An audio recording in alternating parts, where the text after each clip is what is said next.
राहुल गांधी को तो मैं प्रधानमंत्री के रूप में कतई स्वीकार नहीं कर सकता। अब अखिलेश ही बताएं कि जब उन्होंने सरकार कैसे चलाई थी, जब माफियाओं का राज था। आप कितने लोगों के पास भी जाएंगे एक स्वर में बोलेगा कि बीजेपी है और बीजेपी रहेगी। अभी फिलहाल 15 साल, ये मेरा व्यक्तिगत मानना है, 15 साल बीजेपी को कोई नहीं ला सकता है। विपक्ष पूरी कॉमेडी सर्कस हो गई है, लोगों को हंसाने का काम कर रही है। उत्तर प्रदेश में कितना बदलाव हुआ इन 10 सालों के अंदर? 7 सालों में जो है योगी जी की सरकार रही, 17 से पहले, 12 से पहले, इसको कैसे देख रहे हैं डिफरेंस को?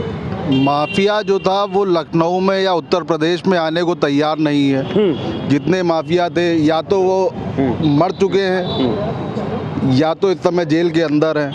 तो लॉ एंड ऑर्डर की कंडीशन जो है वो तो सुधरी ही है। अगर आप पिछली सरकारों में देखें तो माफिया वो विधायक हुआ करते थे, सांसद हुआ करते थे।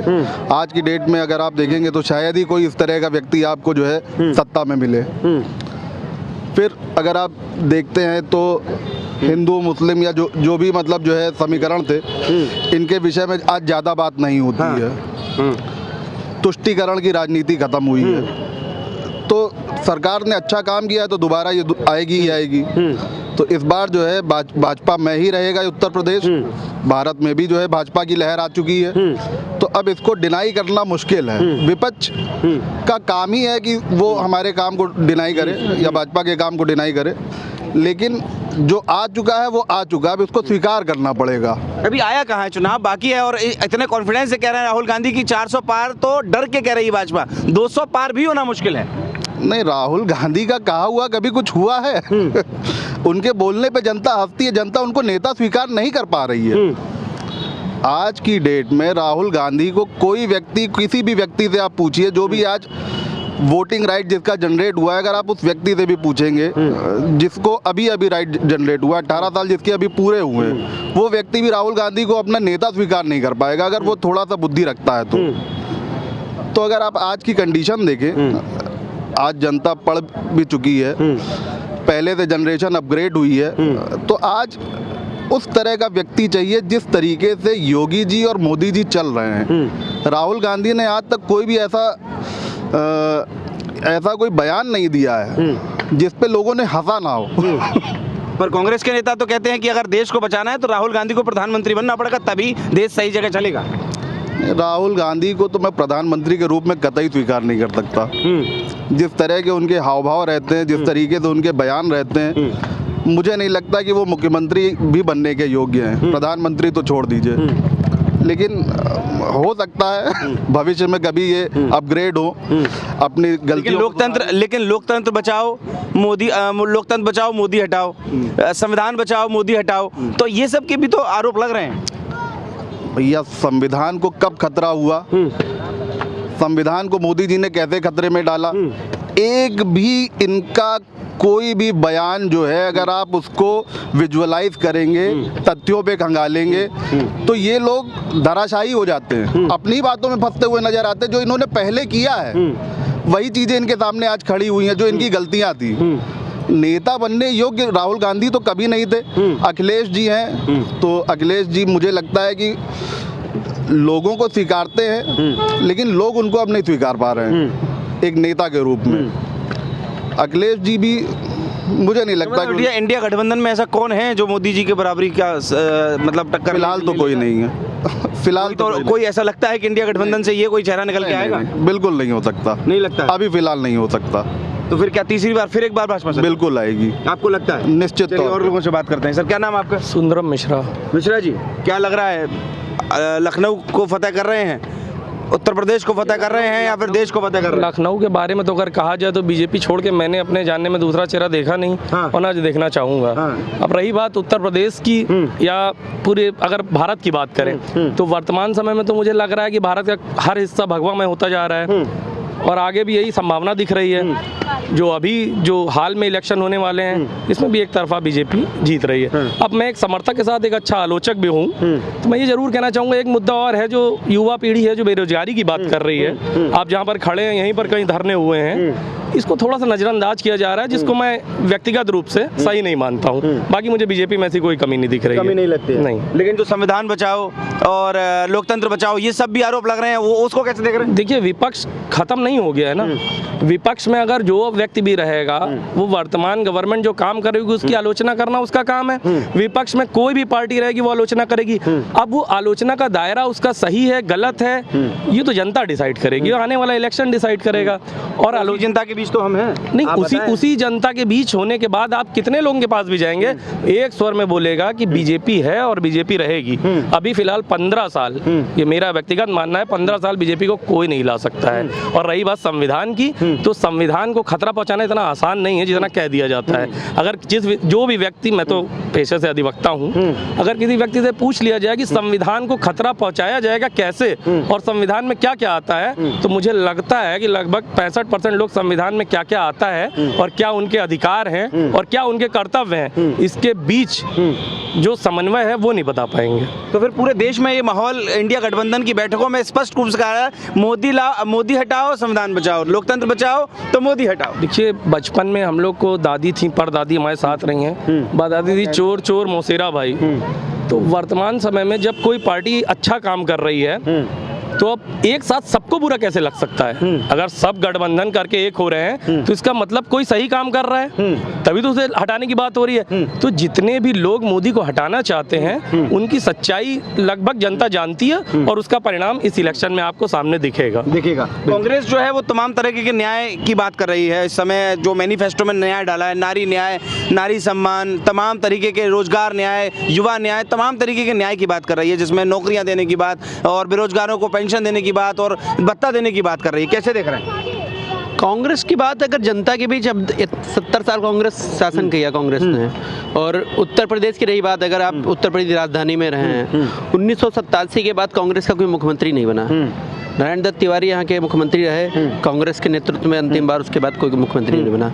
अगर वो अपनी बात कुछ करना चाह रहे थे, मेरा मानना है उत्तर प्रदेश और बिहार जो ऐसे राज्य हैं जो पूरे भारत की सबसे ज़्यादा जनसंख्या यहीं निवास करती है और वही लगभग पूरे प्रदेश को में तय करते हैं। एक बड़ा तबका जो निर्णायक भूमिका, उसके साथ साथ देश की आर्थिक भूमिका में वो सबसे प्रमुख हैं, देश की बौद्धिकता में सबसे प्रमुख है वो, उनको इग्नोर नहीं किया जाता। देश के मजदूर वर्ग भी सबसे ज़्यादा इन्हीं दोनों प्रदेश में है, कार्य करने वाला सबसे ज़्यादा इन्हीं दोनों प्रदेश में है।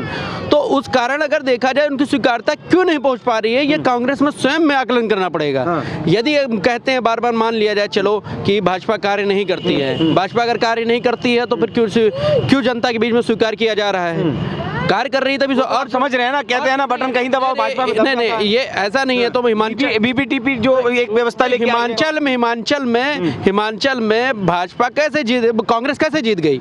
ये तो एक मतलब कहना है, जब हार गए तो खराब हो गया सब कुछ। तो 2004 से आया है, फिर कांग्रेस कैसे जीत रही थी अगर ईवीएम में इतनी खामियां हैं? इसका मतलब ये है कि फिर अगर आप यहाँ पर उंगली उठा रहे हैं तो फिर उंगली वहां भी उठ रही है। 10 साल कांग्रेस रही है, 2004 से 2014, और 2014 से बाद में अगर बीजेपी आ रही है तो ईवीएम पे उंगलियां उठ रही हैं। ऐसा क्यों? क्योंकि विपक्ष के पास कोई मुद्दा नहीं है बीजेपी के खिलाफ। तो मुद्दा जब कोई नहीं है तो ये मुद्दा सही है कि कोई भी बटन दबाओ बीजेपी को वोट जा रहा है। ऐसे कैसे? तो हर जगह बीजेपी क्यों नहीं जीत रही है? अगर ईवीएम में यही बात थी तो 2004 से 2014 कैसे रही कांग्रेस?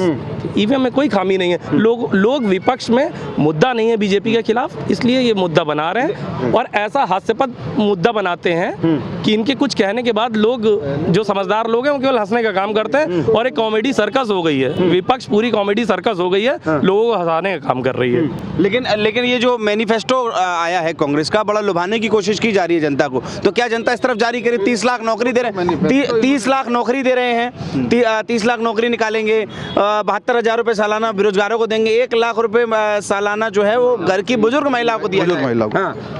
अगर आप अभी तो मतलब 2021 में जनगणना हुई थी, उसका तो अभी रिजल्ट नहीं आया है। जो पिछली जनगणना हुई थी उसके हिसाब से लगभग 30 करोड़ जो है लमसम जो है वो बुजुर्ग महिलाएं हैं, 3 करोड़ है समथिंग। अगर आप 1 लाख को सालाना उससे जो है मल्टीप्लाई करते हैं तो मेरे हिसाब से लगभग 30 ट्रिलियन या 50 ट्रिलियन के मतलब हिसाब से वो पैसा उनको देना होगा।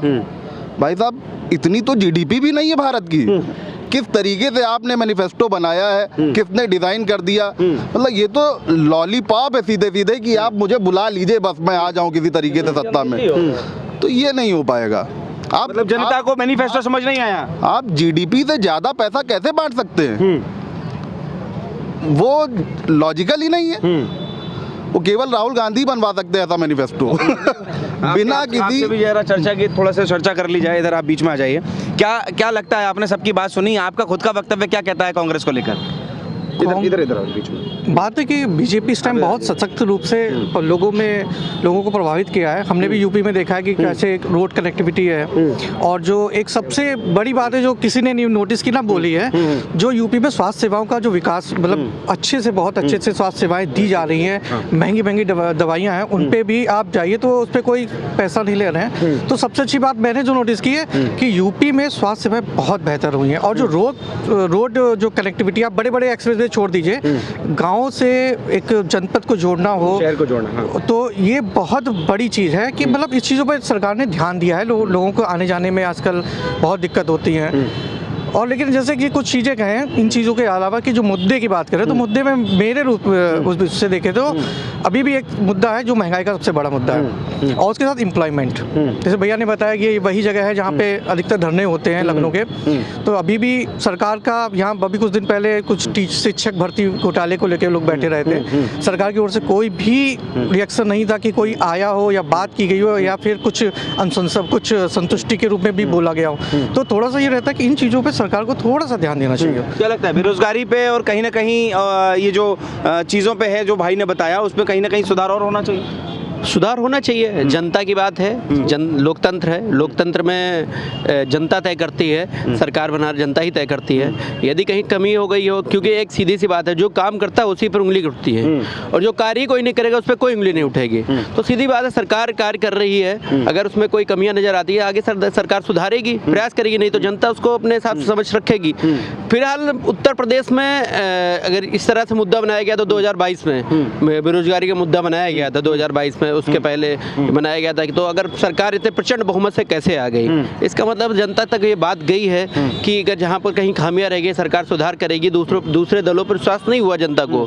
तो ये प्रमुख कारण है। मतलब ये अब आदरणीय मोदी जी के नेतृत्व में जो चल रहा है, मोदी की गारंटी, अगर मोदी की गारंटी जनता अगर स्वीकार कर रही है तो इसका मतलब वो यथार्थ होगा। ऐसे नहीं होगा गारंटी कोई बहुत शब्द बोलता है। गारंटी आप कोई गाड़ी भी ले जाते हैं उसमें गारंटी, इंजन की गारंटी होती है, बैटरी लेते हैं हर चीज़ में, तो कोई गारंटी होती है इतने महीने में आप रिप्लेस हो जाएगी।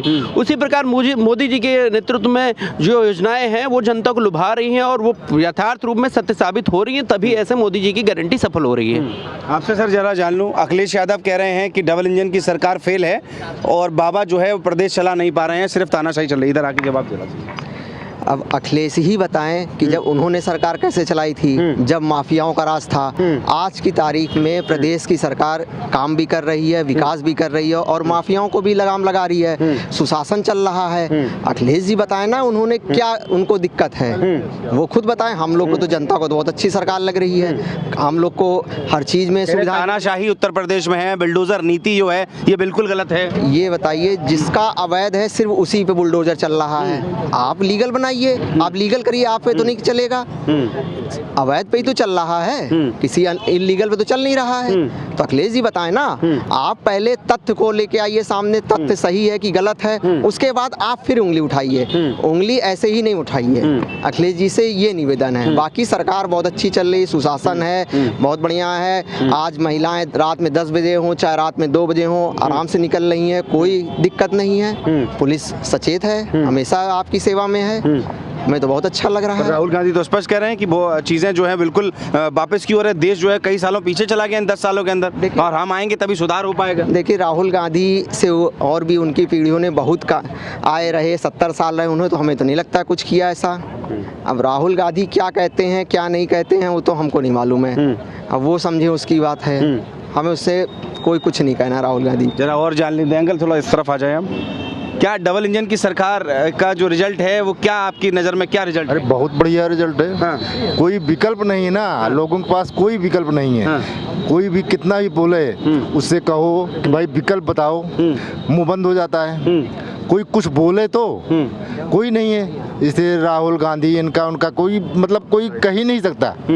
वो अपने मुंह से कोई कितना भी पक्षी हो नहीं कहेगा कि राहुल है। राहुल गांधी तो कह रहे हैं इस बार विदाई जो है तय है मोदी जी की, इस बार प्रधानमंत्री नहीं बने। कहने को तो तमाम पार्टियां कुछ कह रही हैं, लेकिन कोई आम पब्लिक उससे पूछो कि भाई विकल्प बताओ। जैसे लोग खड़े हैं बहस कर रहे हैं, आप खड़े होके बोल दिए भाई विकल्प बता दीजिए मोदी जी का, तो उसके पास कोई जवाब नहीं रहता। हमने तमाम देखा है, यहाँ बैठते हैं देखते हैं, तो उसका कोई मतलब ही नहीं है बहस करने का कि वो कोई कहते हैं हम कर देंगे, कोई कहे हम। उन्होंने किया 70 साल, सबने देखा। और किसी चीज़ का जब वो किया जाता है आकलन उनके उससे तब पता चलता है ना, तब पता चलेगा ना कि इनका विकल्प क्या है, इनके सामने कौन खड़ा है, किसको हम आगे रखें। कोई नहीं, बस ये है मेन मुद्दा। तो ऐसे उसमें फर्जी बहस करना कि हम ये कर देंगे, हम वो कर देंगे, कोई फ्री में ये दे देगा, कोई फ्री में वो आपने तो पहले की भी सरकार देखी होंगी, आपकी तो तमाम। हम तो 66 साल एज हो रहा है हमारा, बहुत सरकारें देखा हमने, और तुष्टीकरण खाली चलता रहा वोट के लिए। वोट आरोप तो अब भी भाजपा पे लग रहा है कि अभी हिंदू मुस्लिम की राजनीति पर, मंदिर मस्जिद पर वोट मांग रहे हैं आप लोग। अरे कुछ नहीं है, ऐसा कुछ नहीं है, कोई हिंदू मुस्लिम का कुछ नहीं है भाई। ये हिंदूवादी क्या, ये अपना काम कर रहे हैं। मंदिर बना तो कोई गलत है? मंदिर इतने दिन से पेंडिंग मुद्दा था, कोई कह रहा था मंदिर बन ही नहीं पाएगा, बन ही नहीं पाए। 370 धारा खत्म ही नहीं हो सकती कहीं, मतलब कोई करके मंदिर की डेट बताओ किस डेट में बनेगा। किसी ने कोई मतलब कोई विकल्प ही नहीं। तो उसका एक फर्जी एक वो है, जो पढ़ा लिखा जो समाज है उन्हीं से पूछो, जो उनके अखिलेश जी को यादव वर्ग हैं जो, उन्हीं से बैठा के पूछो कि आप बताओ 80 में 65 एसडीएम यादव हो गए, कहाँ से हो गए? और विधानसभा मुद्दा उठा, कैसे हो गया? मुंह बंद हो जाता है। तो इसका तो कोई मतलब नहीं है। अपनी अपनी पार्टियां हैं, इलेक्शन है, कोई कुछ बोलता है, कोई कुछ बोलता है, लेकिन जब आकलन किया जाता है तभी सही तथ्यों को पता लगता है। और बिना आकलन के वैसे फर्जी कुछ भी कह दे कोई, ये है भाई, वो है भाई, ऐसा दुनिया भर का, ये ऐसा गलत कर रहे हैं, वो ऐसा लूट रहे हैं। प्रत्याशी हैं राजनाथ सिंह ना, तो प्रत्याशी की शक्ल पे भी वोट है या फिर सिर्फ मोदी जी की शक्ल? नहीं, प्रत्याशी की शक्ल पे भी बहुत काम हुआ। राजनाथ सिंह ने बहुत काम कराए यहाँ पे, पूरा लखनऊ, अरे लखनऊ का पूरा कायाकल्प कराया उन्होंने, और उसको कोई नकार नहीं सकता, कोई विपक्षी भी उसको सब कहते हैं राजनाथ सिंह ने बहुत बढ़िया काम किया है। हाँ, इसमें कोई दो राय है ही नहीं। कैसा काम प्रत्याशी का अगर कामों की बात की जाए तो प्रत्याशी का भी शक्ल जो है वो इम्पोर्टेंट रखती है, या फिर आप लोग सिर्फ मोदी जी के शक्ल पर वोट देंगे? प्रत्याशी महत्वपूर्ण है। प्रत्याशी महत्वपूर्ण है कि आजकल के युवा वर्ग जितने पढ़े लिखे हैं, सोशल मीडिया का दौर है, कोई चीज़ छुपती नहीं है। वर्तमान समय परिस्थितियों में देखते हैं आप, तो कोई भी कहीं भी कोई बात होती है तुरंत सोशल मीडिया के माध्यम से, फेसबुक के माध्यम से, ट्विटर व्हाट्सएप के माध्यम से उपलब्ध हो जाती है। तो अगर कई राजनाथ सिंह ने यहाँ लखनऊ में इतने सारे फ्लाईओवर बनवाए हैं, और सबसे बड़ी बात है लखनऊ में वर्तमान समय में सबसे बड़ी समस्या हो रही थी जाम, इतनी बड़ी समस्या हो रही थी जाम। मेट्रो लखनऊ में चालू हो गई, इसके बाद और समस्या बड़ी जाम की, तो उसके लिए फ्लाईओवर बने, लखनऊ के लिए आउटर रिंग रोड बना, किसान पथ बना, और वो अब लगभग पूरी तरह से तैयार हो गया है, चालू होने वाला है। तो उससे बहुत लखनऊ में इतना तगड़ा रोड कनेक्टिविटी हुई है कि इससे आसपास के सारे जिले जुड़ रहे हैं, और उसके साथ साथ में लखनऊ में जाम का निजात मिल रहा है। जाम का निजात मिल रहा है। इसका मतलब आप लोगों की नज़र में किसकी सरकार फिर एक बार? भाजपा सरकार। भाजपा सरकार। आप सब लोग चाहते हैं कि भाजपा? अरे बिल्कुल 100%। क्या चाहते हैं? भाजपा सरकार। विकल्प नहीं चाहेंगे? कोई विकल्प नहीं, विकल्प भाई नहीं। मैनिफेस्टो को पढ़ना नहीं चाहेंगे? सिर्फ लोग लुभावन वादे हम नहीं जान रहे। लॉलीपॉप थोड़ी ना चाहिए हमको, हमको कार चाहिए। आप कार करके दिखाइए। आप जब थे तब आपने कुछ नहीं किया, अब आप क्या कर लोगे? भाजपा कर रही है, वो लॉलीपॉप है। भाई ने बताया ना, वो लॉलीपॉप है। चलिए, ये जनता के बीच हम लखनऊ में जो है ये लोकसभा है, और यहाँ से राजनाथ सिंह जो है वो यहाँ के सांसद हैं, देश के रक्षा मंत्री हैं, और ऐसे में ये इम्पोर्टेंट हो जाती है ये जो लोकसभा है। इसीलिए हम लोग लगातार अलग अलग क्षेत्रों में अलग अलग लोगों से आपको रूबरू करा रहे हैं। आप देख रहे हैं द न्यूज़पेपर। मैं हूँ राहुल शर्मा और कैमरे के पीछे आदित्य।